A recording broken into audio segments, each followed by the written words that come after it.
Hey there, how you guys doing? Okay, so it was Francois Fenelon who said, the more you say, the less people remember. And I'm looking off to the side because that is a quote that I have printed and framed on my wall.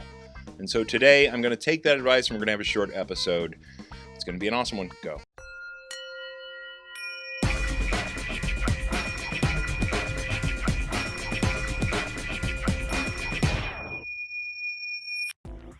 Hey, welcome to the I Am Podcast, where we answer all the questions about spirituality and inner peace that you ever wanted to ask. I'm your host, Sean Webb. Okay, so I just got back from the second weekend that I spent in California for the Search Inside Yourself Leadership Institute teacher training. As many of you know, I've been tapped to be an instructor for the mindfulness and emotional intelligence group being spun out of Google called Search Inside Yourself Leadership Institute, led by Meng Tan. You'll be hearing a lot more about this man. He is stepping out from the shadows. He is a billionaire from Google. He was employee number 107. And he's spending most of his money on the attainment of world peace, which I love. And I am there to serve my brother in whatever capacity he sees fit, because he knows a lot of people. He has a lot of clout and a lot of power in the regular world that a lot of world peacers don't have. And so I am going to follow him into the gates of hell, if for nothing more than to make sure that he gets back out again. All right, so today's message is going to be a short one. And it's not in the vein of not putting out content. Some of you have mentioned that I'm not putting out as much content as I have previously. I have been really busy with Search Inside Yourself and also some products that I'm preparing to release and a second book that is coming out. My apologies. It is not my intention to wind this down.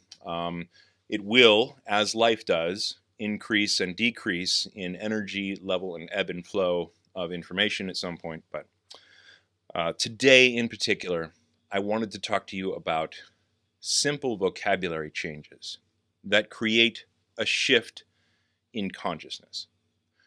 Because that's really what we're all here to do, right? We're all here to shift our consciousness, our awareness into a higher space, or more of an inner space, and to realize the truth of our existence, the truth of our real identities within that goes beyond the false self of the mind. And it was back in episode 0006 that I introduced everyone to the idea of adding the word the in front of the word me, and that anytime you say the word me, you put the word the in front of it, such as that makes me angry becomes that makes the me angry.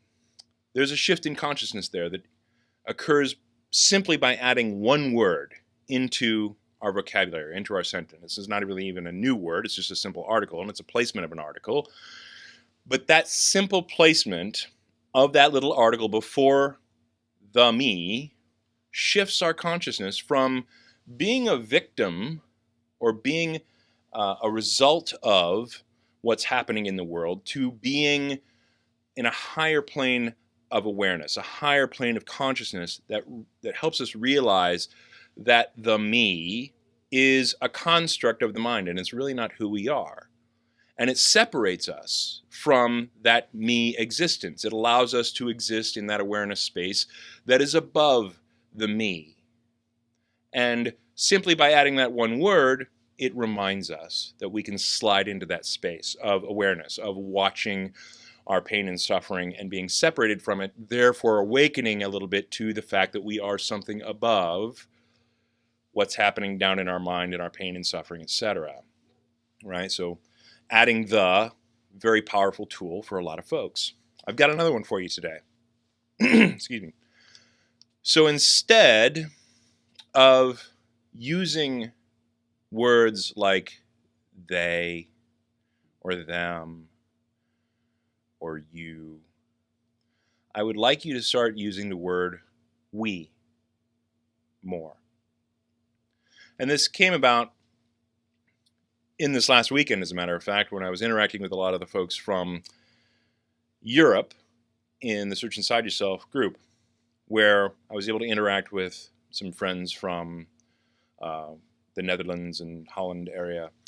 And it came to my attention that, I really didn't know a whole lot about the culture of some of the people in those regions of the world. And the only thing that I had learned from when I was growing up on television, or what I was taught, or the stereotypes of people.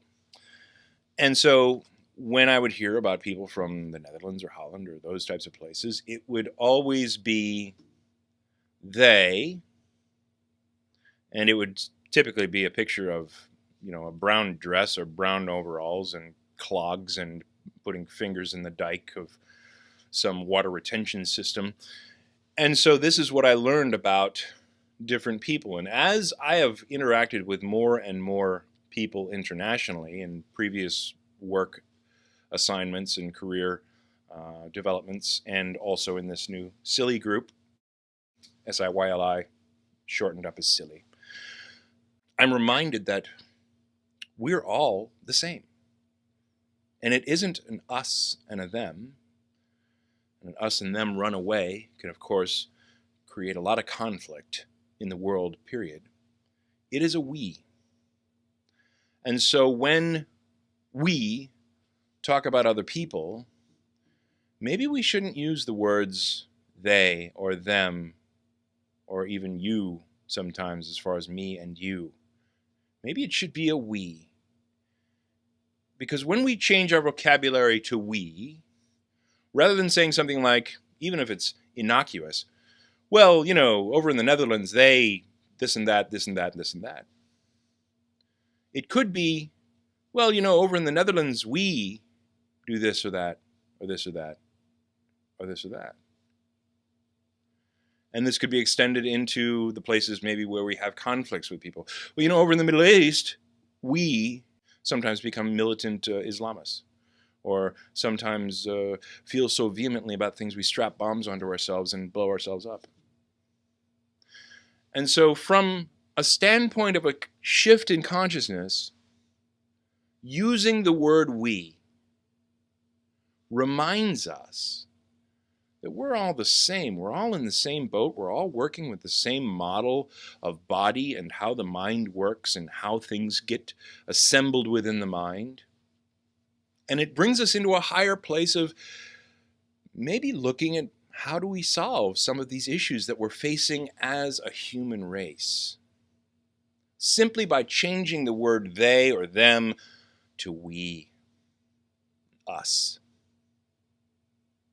And if you think about it, using that word in conversation can change the consciousness of others as well, which is something you can't usually do when you're interacting with people. You can't usually reach into someone's head and change how they see things, but with the word we, you can. You can reach into someone's head and say, look, we just killed 7 kids on the West Coast. Or we just shot up a school full of children. All of a sudden, it becomes something that the news portrays as the lone sick killer, the lone sick gunman, into a more universal problem within our species or our society that we have responsibility of taking charge of and helping to change.